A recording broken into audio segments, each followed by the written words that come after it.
Hi అండి. మీకు vegetable ఓట్స్‌తో ఒక స్టమక్ ఫిల్లింగ్ రెసిపీ చెప్పేస్తాను. ముందుగా కుక్కర్ తీసుకొని అందులో ములక్కాడలు, ముల్లంగి, ఆనపకాయ, పొట్లకాయ, టొమాటో ఇంకా మీ దగ్గర ఏమైనా వెజిటబుల్స్ ఉంటే ఆల్టర్‌నేటివ్‌గా అయితే వేసుకోవచ్చు. నా దగ్గర ఇవి అయితే వేసుకున్నాను. కొంచెం వాటర్ వేసుకొని ఒక విజిల్‌కైతే ఉడకపెట్టుకొని ఉంచుకుంటాం. ఓట్స్ తీసుకొని డ్రై రోస్ట్ చేసుకొని పౌడర్ చేసుకొని చల్లారిన తర్వాత దాన్ని కొంచెం ఒక 3 స్పూన్స్ అలా కొంచెం వాటర్‌లో కలిపి కాసేపు పక్కన పెట్టుకుంటాం.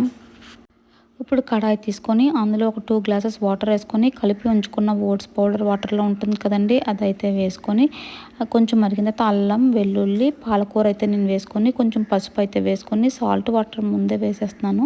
వేసేసి ఉడకబెట్టుకున్న వెజిటబుల్స్ అవి ఉంటాయి కదండి, దాంట్లో వేసి కలిపేస్తాం అనమాట. బాగా మనకి ఇది స్టమక్ బాగా ఫిల్ అయిపోతుంది. మనకి రైస్ తినదన్న ఫీలింగ్ లేకుండా నేను రెడ్ రైస్ వండింది ఒక కప్ అయితే వేసుకున్నాను.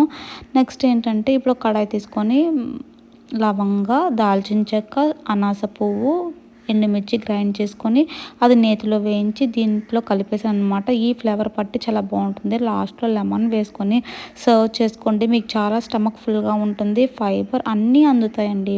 బాయ్.